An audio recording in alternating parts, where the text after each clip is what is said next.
These are the top mistakes that tourists always make when they visit London. I grew up in London suburbia and my mum is a blue badge tour guide to the city. Although I now live in southwest England, I'm still very well versed in what you should and shouldn't do in London. So let's get into it.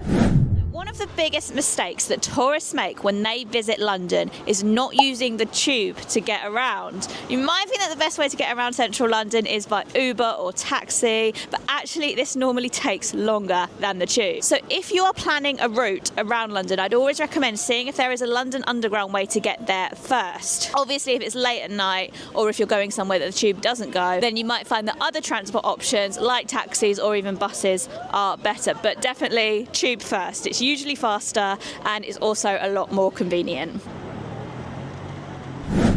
Another mistake that tourists often make when they're visiting London is paying full price for theatre tickets. If you want to see something particular, then this hack might not work. But if you don't, you can come here to the theatre tickets booth in Leicester Square on the day that you want to go to the theatre and see what half-price tickets they have on offer. Let's go and have a look and see what's on offer for tonight. So this is just by the Odeon. This is the surroundings. We're not going to go to the theatre tonight, but let's see what they have. So this is opening hours.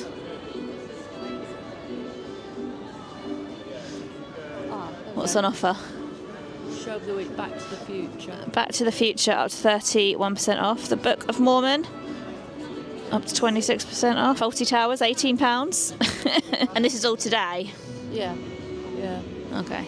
And you can only buy them for today. I'm just standing in front of Buckingham Palace, and one of the top mistakes that a lot of people make when they visit London involves this building. So the changing of the guards at Buckingham Palace is world famous. It usually happens at 11 a.m. on Monday, Wednesday, Friday and Sunday, but it can often be called off because of the weather or for logistics reasons. Now, if it is called off because of logistics reasons, then you will usually find something saying this on the website. However, if it is called off because of the weather, that is often a last-minute decision. So if it is looking like very bad weather, then I would recommend maybe not coming down here for it. If you are in London for a few days and it is a good day to see the guard change on your very first day, I would recommend doing it just in case it's called off the rest of the time you're here. Yeah. Sort of up there on the corner.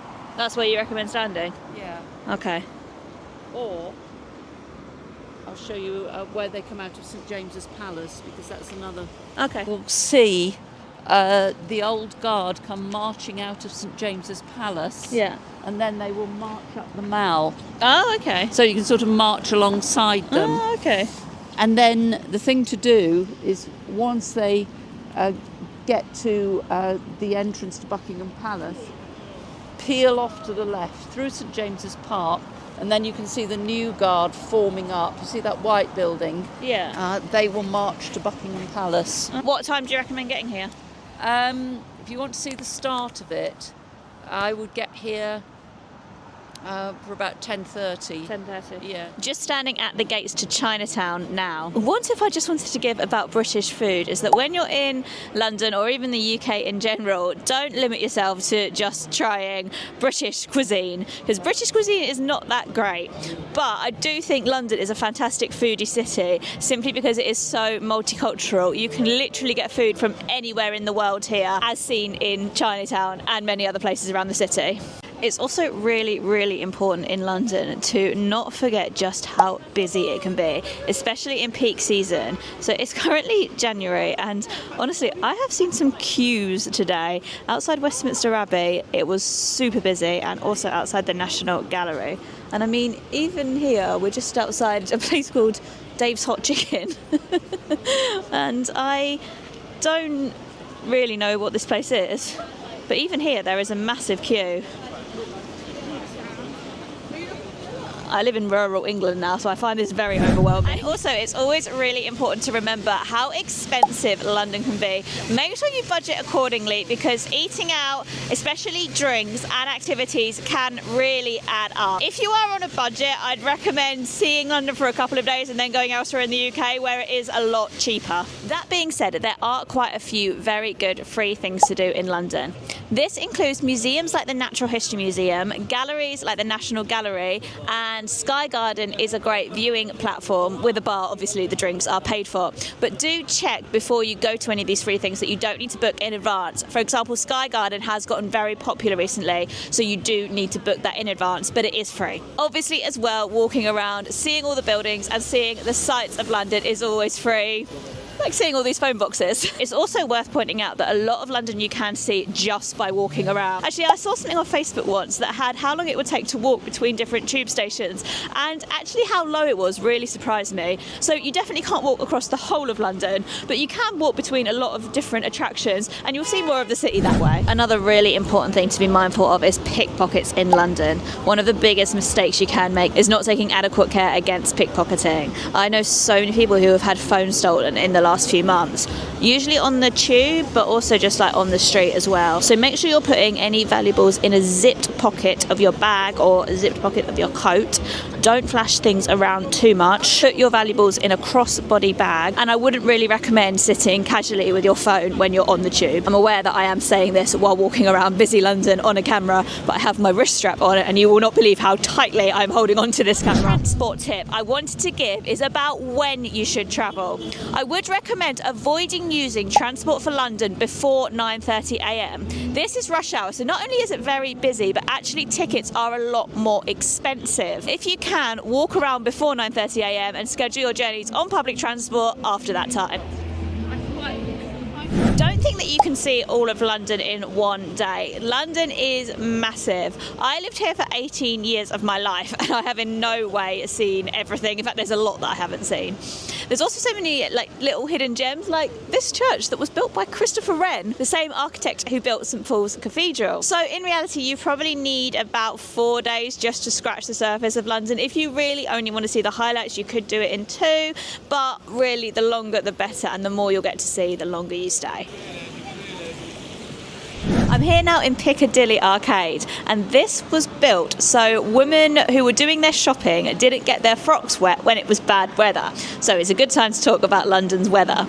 Don't presume that in London it is always raining. That is not the case.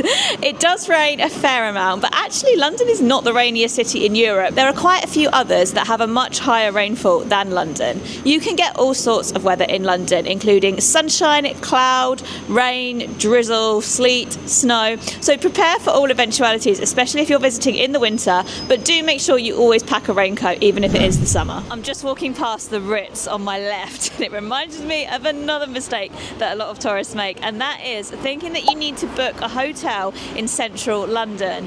Hotels in central London are extortionate.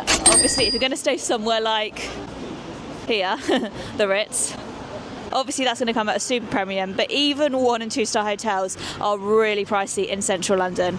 Instead, I'd recommend staying somewhere kind of in the outskirts, but do make sure that it is on a tube line or at least a fast line into central London. A good example is Hammersmith, which is on the Hammersmith and City line. I once stayed at a Premier Inn in Hammersmith and it was actually a really good deal. And lastly, this is one for anyone travelling to London in winter. Don't forget how early it can get dark. This is like a lot of Northern Europe, but in our darkest month, which is December, sun sets at around 4 p.m, which does mean that some of your opportunities to see attractions are hindered. In the summer, it's another kettle of fish and it stays light until past 9 p.m. in June. But definitely remember that for the winter. And I think that is just about it for this video. So thank you so much for watching. I hope you've enjoyed it. If you'd like to leave a tip on my coffee page, join my Patreon or follow me on social media, scan this QR code which will take you through to the page where you can do all of that. If you're sticking around, I recommend checking out this video about the hidden corners of London that most tourists miss. Tonight I'm going to be taking the night train back to Cornwall from London, which I'm really excited about. So if you want to watch that video, make sure you're subscribed so you don't miss it. Thanks again, and I'll see you next time.